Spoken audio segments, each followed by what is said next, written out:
வணக்கம். Welcome to கதை திரட்டு audio books. இந்த வீடியோவில் நம்ம என்ன கதை கேட்க போகிறோம்னா, அப்பாவின் தோழி சிறுகதை. நம்ம சேனலை இதுவரைக்கும் சப்ஸ்கிரைப் பண்ணாதவங்க சப்ஸ்கிரைப் பண்ணுங்க.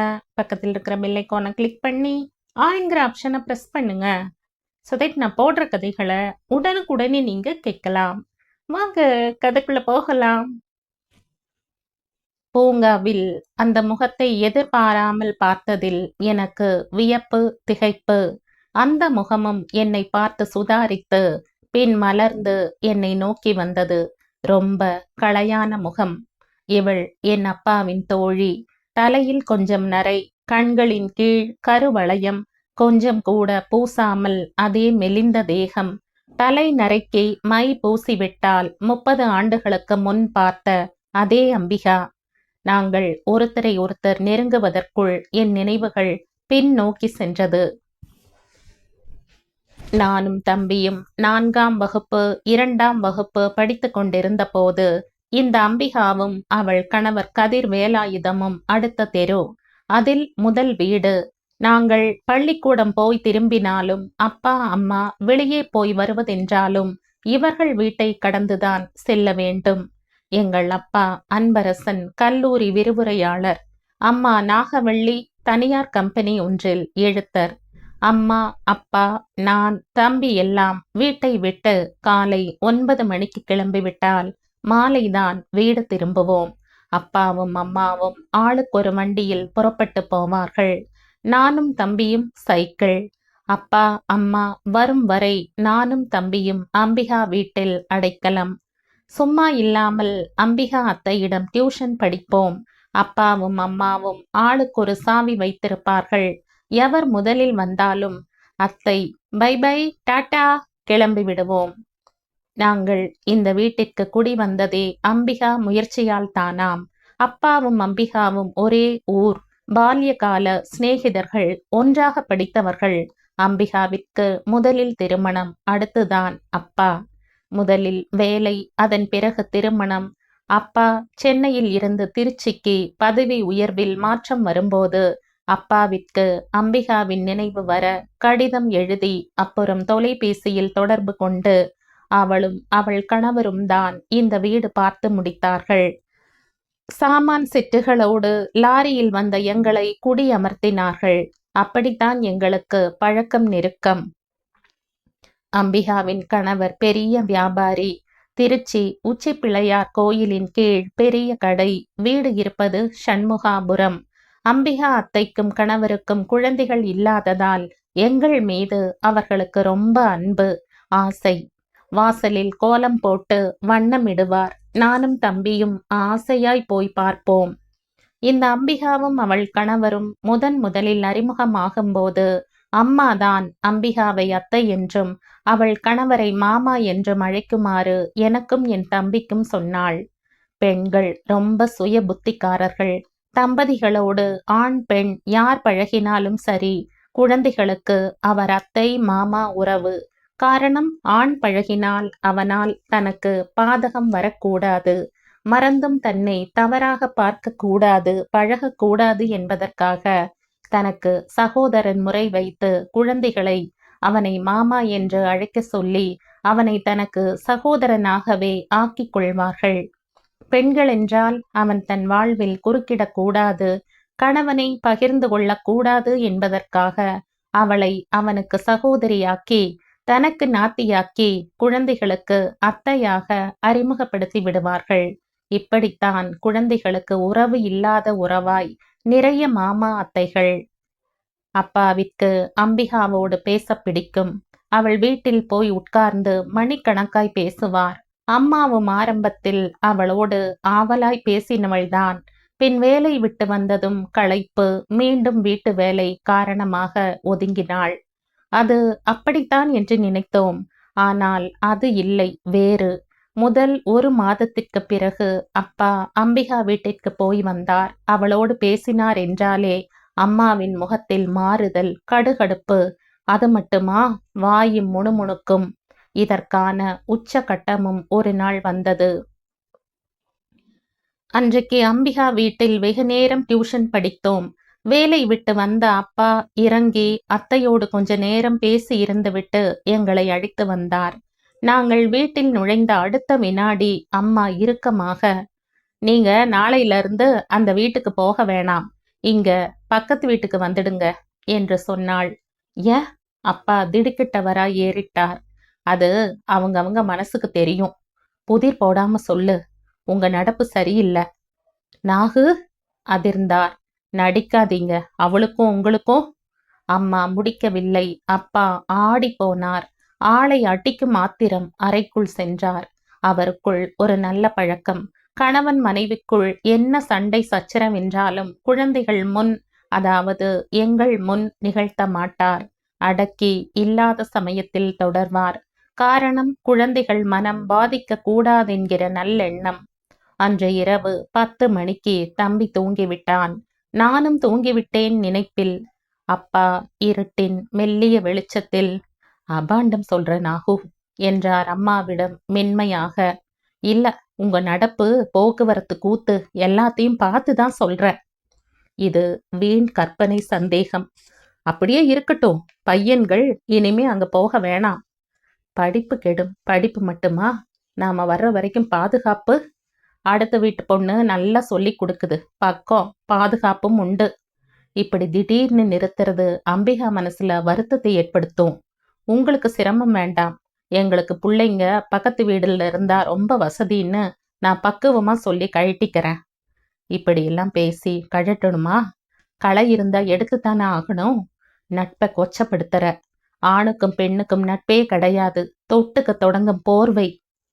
படிச்சு வேலை பார்க்குறவ பேசுற பேச்சா இது? நமக்குள்ள எதுக்கு வாக்குவாதம்? எனக்கு அவகிட்ட நீங்க பேசுறது பழகிறது பிடிக்கல. வேணாம்னும் போது விட்டுட வேண்டியது தானே.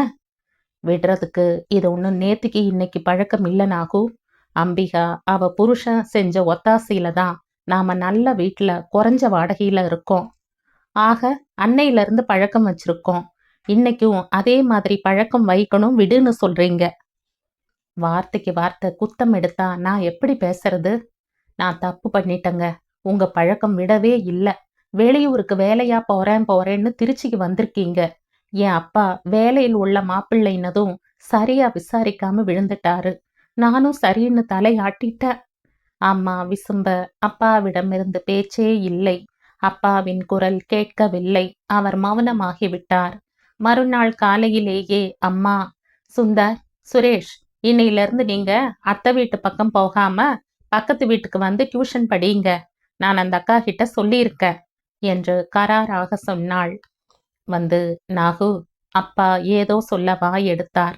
நீங்க என்ன சொல்ல வரீங்கன்னு எனக்கு தெரியும். நாம ராத்திரியே பேசி முடிச்சாச்சு. என் முடிவுல மாத்தம் இல்ல. எவ்வளவு முரண்டு! அப்பா தலை தொங்கியது.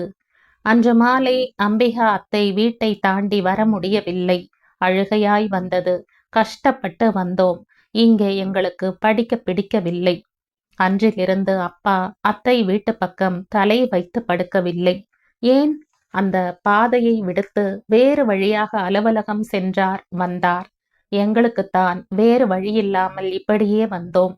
நாங்கள் அந்த வீட்டுக்கு போகாததனால் அத்தை முகத்தில் ஒளி இல்லை. அப்பாவையும் காணாததால் முகம் களை இழந்து போயிற்று. அப்பாவும் ஏதோ பறி கொடுத்தவர் போலிருந்தார். தாக்கம் அம்மாவிடமும் அதிகம் பேசவில்லை. குடும்பமே சூனியம் பிடித்தது போல சோகம் பிடித்து கவலையாயிருந்தது. பாதுகாப்பா இருந்ததோடு அத்தை எங்களை படிப்பு மட்டுமா சொல்லிக் கொடுத்தாள்? பாசமும் நேசமும் வைத்தாள். சரியாய் 4 மணிக்கு வாசலுக்கு வந்து எங்கள் வருகைக்காக வழிமேல் விழி வைத்து காத்திருப்பாள். சைக்கிளை விட்டு இறங்கியதும் இருவர் தோளிலும் ஆளுக்கு ஒரு கை போட்டு அன்பாய் அரவணைப்பாய் வீட்டுக்குள் அழைத்து செல்வாள். உள்ளே பசிக்கி பஜ்ஜியோ பக்கோடாவோ இருக்கும். அத்தையை போல அந்த மாமாவும் எங்கள் மேல் பாசத்தை பொழிந்தார். எல்லாம் கொஞ்ச காலம். அம்மாவின் சந்தேக நெருப்பு எல்லாவற்றையும் பாழ்படித்து விட்டது. பாவி, என் குடும்பத்தை கெடுத்தா என்று வாய்விட்டே அம்மா முனகினாள். ஒரு நாள் அத்தை வீடு பூட்டி இருந்தது.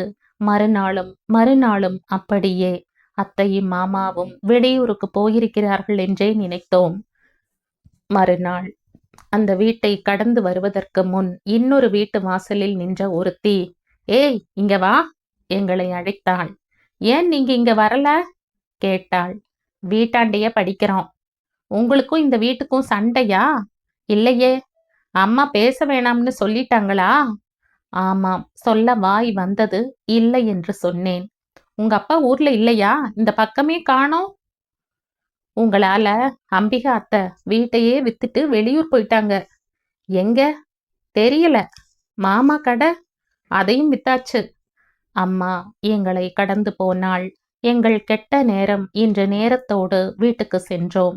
வீட்டில் நுழைந்ததுமே, அந்த சிறுகி கிட்ட என்ன பேச்சு என்று அம்மா கோபப்பட்டாள். ஓஹோ, இங்க விஷயம் எடுத்து அங்க அனுப்புறாளா? இவதான் தூதா? பல்லை கடித்தாள். அப்பாவிடம் அந்த சோகம் அப்படியே இருந்தது. அப்பாவும் அம்மாவும் உடைந்த கண்ணாடியாகி விட்டார்கள். சிறுக்கி இருந்தும் கெடுத்து இல்லாமையும் கெடுத்துட்டா. கொதிப்பு தாங்காமல் அம்மா ஒரு நாள் ராத்திரி ஒப்பாரியே வைத்தாள். அம்மா அப்படி அர்த்த ராத்திரியில் அழுது நான் பார்த்ததே இல்லை.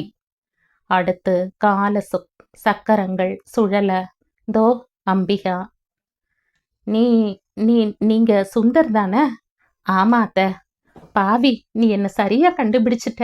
என்ன பண்ற? எப்படி இருக்க? படிச்சு முடிச்சுட்டு இங்க வேலையில இருக்க அத்த. கல்யாணம் ஆயிடுச்சு. 2 வயசுல ஒரு பையன் இருக்கான். பேரனா? நீங்க வராம போனதும் நான் ரொம்ப தவிச்சு போயிட்டேன். தத்தெடுக்கிறதுன்னு முடிவுக்கு வந்து ஆணா வளர்க்கறத விட பொண்ணாய் வளர்ப்போம்னு எடுத்து அதை கட்டி கொடுத்து ஒரு குட்டி பையன் இருக்கான். நீங்க இந்த ஊர்ல தான் இருக்கீங்களா? ஆமா. தம்பி எப்படி இருக்கான்? அவனும் படிச்சு முடிச்சுட்டு பெங்களூர்ல வேலையா இருக்கான். போன வருஷம் அவனுக்கும் கல்யாணம் முடிச்சாச்சு. சந்தோஷம். அப்பா இருக்காரா? இல்ல. உள்ளுக்குள்ள வருத்தம். கொஞ்ச நாள்ல செத்து போயிட்டார். என் தொண்டை கரகரத்தது. அட! அம்பிகா அதிர்ச்சியின் உச்சத்துக்கு போனாள். வினாடி நேரத்தில் கண்கள் கலங்க 2 சொட்டுகளும் கன்னத்தில் வழிந்தது.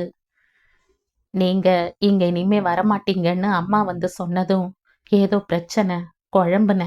அடுத்து உன் அப்பா அலுவலகத்துல இருந்து ஃபோன் பண்ணி விஷயம் சொன்னார். நாம ஒருத்தர் முகத்துல ஒருத்தர் முழிக்கிறது கூட நாகவள்ளிக்கு எரிச்சலை உண்டு பண்ணோம். அந்த அளவுக்கு அவன் நம்ம நட்பு புரியாம சந்தேகமே உருவாயிருக்கிறா.